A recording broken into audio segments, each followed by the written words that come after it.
So we have finally reached the last section in the first module. We'll explore the data scientist's toolbox. It's important to know what kind of tools are available for which eases the life of a data scientist while he's trying to deal with data. So what tools do you use for manipulating data, engineering data, visualizing data, creating algorithms, or probably you want to put into production a machine learning algorithm? What kind of tools and infrastructure is available? A lot of questions, right? So we'll actually take a shot at understanding what does the market offer at the present, and then what languages we'll be using in this course, and why do we use them. So towards the right hand side, this is a list of a couple of popular languages available in the market right now. R and Python are the most popular ones. We have SAS, SPSS, Julia also coming up. And Excel is a tool which actually fits in anywhere. It's extremely useful for doing quick and dirty analysis. You want to showcase or present some results to somebody else, create quick mock-ups of dashboards. Excel is probably a tool which fits in everywhere. The only trade-off over here is it's difficult to work with large amounts of data. So and one thing I wanted to point out. So today R and Python are really popular, but then a couple of years back, I would say SAS was one of the most popular languages. Today it's getting a little obsolete because R and Python are offering free alternatives than SAS. SAS was very expensive. The licensing system for SAS was very expensive. And today I think it's mainly popular across the banking domain. So most of the banking companies still prefer SAS. There are definitely a couple of others, but then mostly you'll see the banking companies are the ones who still use SAS. Most of the industry have actually transitioned towards R or Python, and now in fact towards Python. So in this section we'll be using Python. Like this entire course we'll be having the entire hands-on activity with Python. Let's take a look at understanding like why are R and Python very popular. So a little background about R. So definition-wise, R is an open source programming language and software environment for statistical computing. It's widely used by researchers and data miners. It's actually an implementation of S language. It was created by a team from Bell Labs. So S stood for statistics. It is a language which actually offered most of the important algorithms and statistical techniques for researchers, academicians, and all of those PhD guys who wanted to do data analysis at a small level. It actually offered a lot of things compared to the time it was developed in.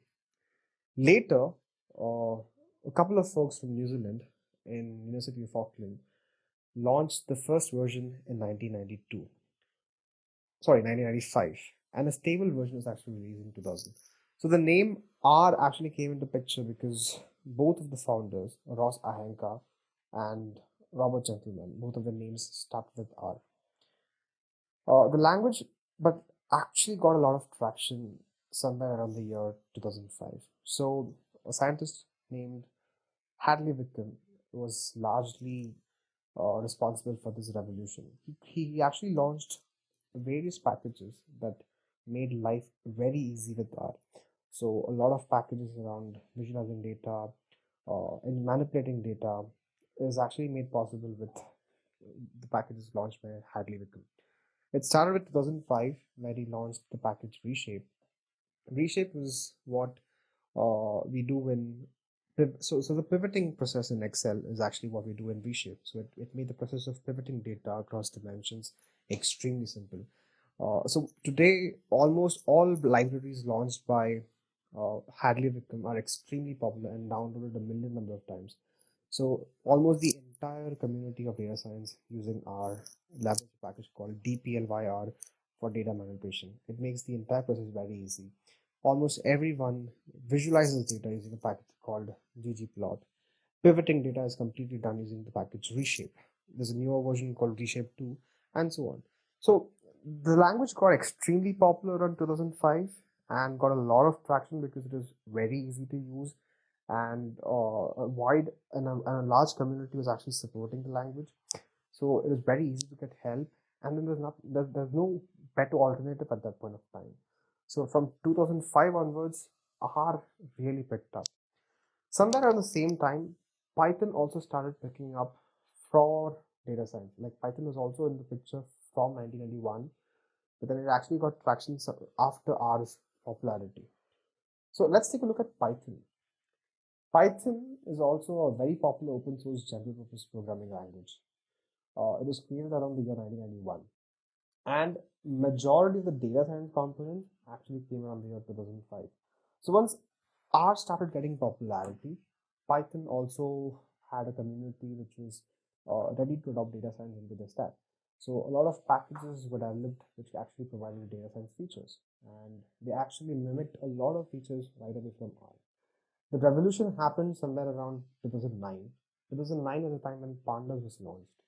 So just to give you a brief context of what Pandas, so in R, the easy task of manipulating data was actually provided by data frames. Like it's something very similar to what you have in Excel. You have a tabular data format data. You can actually do row-wise operations, column-wise operations, and much more in using a couple of functions. So that entire process of visualizing data as a data frame in R was mimicked in Python using Pandas. Similarly, NumPy was a set of functions that helped us do a lot of operations on an array. So you needed some array level operations. It was very easy using NumPy. Matplotlib was the visualization library, so something similar to ggplot in R. Matplotlib offered Python speed a couple of functions that could be used for visualizing the data. SciPy was a collection of statistical techniques, which was very similar to what we had in MATLAB. And another breakthrough happened with scikit-learn. Scikit-learn is actually the machine learning uh, package for Python. It's an extremely exhaustive and well-organized package which actually covers almost all the important techniques in machine learning under one roof. So a combination of all of this actually made Python a great option to explore for data science. Now, the other edge Python had was Python was more object oriented and there was a less steep learning curve compared to R. So today, if you look at the data science community, significant portion actually comes from computer science background, and computer science background guys will definitely have some sort of exposure to languages like C++ or Java. So with someone with exposure to these languages, for them to pick up Python is relatively very simple than to pick up R. So it offered a lot of other advantages also. So since Python was very popular for a lot of different software activities, it is very easy to take any machine learning model into a production code.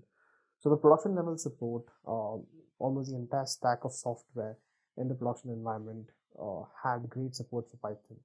So that naturally made Python a preferred choice for computer engineers. So it's easy. So you can actually start from scratch, manipulate data, work with data, engineer data, visualize, create algorithms, and then finally put them into production using Python. And there's a lot of support for Python in the production environment. R on that front might be a little lower. So today, if you look into the market, we can say R is actually a language mainly used for prototyping, quick and fast prototyping. And when you actually take a machine learning model or a final product into production, Python is kind of the preferred choice. Moreover, deep learning is picking up really well in the market, and Python has a lot to offer on the front of deep learning. R also has it, but the kind of packages or different frameworks which which have been launched, Python has been a clear winner in this case. So sometime down the line, so right now we would say the community is equally divided across R and Python, but then sometime down the line I can see Python becoming a clear winner. In this course, the entire hands-on activity, including learning basic program constructs and how to handle data, building models, all of that hands-on activity will actually be covered using Python. So that's a brief introduction to the topic and the data scientist toolbox. In the next section, we'll actually explore the data scientist toolbox in more depth. So we'll actually get started with Python and understand how can we use Python to play around with data. We'll learn how to set up and install Python and get started with the language. So at the end of module 2, you'll have a pretty good exposure, hands-on exposure to Python. and you'll have basic understanding. So you already have basic understanding about data science and machine learning. Module 2, you'll have a basic understanding and good hands-on activity of Python, which will make us ready to get started to the main core algorithms. So that's it for now. Thank you for being so patient. Looking forward to meet you in module 2. Thank you so much.